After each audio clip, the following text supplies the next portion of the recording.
BC రిజర్వేషన్లపై ఇప్పటికే high court మధ్యంతర తీర్పు, సుప్రీంకోర్టు తీర్పుల నేపథ్యంలో న్యాయ నిపుణుల సలహాలు, సూచనల ప్రకారం ప్రభుత్వం ముందుకు వెళ్లాల్సి ఉంటుందని కేబినెట్ నిర్ణయించింది. బీసీలకు 42% రిజర్వేషన్ల అంశం వచ్చే నెల 3న హైకోర్టులో విచారణకు రానుంది. కాబట్టి ఆ రోజున వెలువడే ఆదేశాలకు అనుగుణంగా ముందుకు వెళ్లాలని సర్కార్ నిర్ణయించింది. వచ్చే నెల 7న రాష్ట్ర మంత్రివర్గం మరోసారి సమావేశమై స్థానిక సంస్థల ఎన్నికల నిర్ణయం తీసుకోవాలని తీర్మానించింది. ముఖ్యమంత్రి రేవంత్ రెడ్డి అధ్యక్షతన మంత్రివర్గం సమావేశం జరిగింది.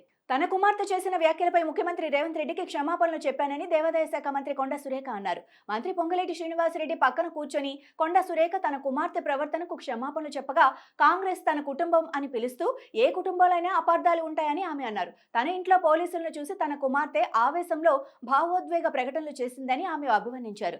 ప్రతి కుటుంబం చిన్న చిన్న అపార్థాల కారణంగా ఇలాంటి సమస్యలను ఎదుర్కొంటుందని, కాంగ్రెస్ ఒక పెద్ద కుటుంబమని, అవన్నీ ఇప్పుడు పరిష్కరించబడ్డాయని చెప్పారు. రాష్ట్రంలో అక్రమ నిర్మాణాల వసూళ్ల విప్లవం సాగుతోందంటూ హైకోర్టు తీవ్ర వ్యాఖ్యలు చేసింది. ఇష్టారాజ్యంగా చేపడుతున్న అక్రమ నిర్మాణాలతో భవిష్యత్తుకు ముప్పు వాటిల్లుతుందని, అలాంటి కేసులు వాదించే ముందు న్యాయవాదులు కూడా ఒకసారి ఆలోచించాలని సూచించారు.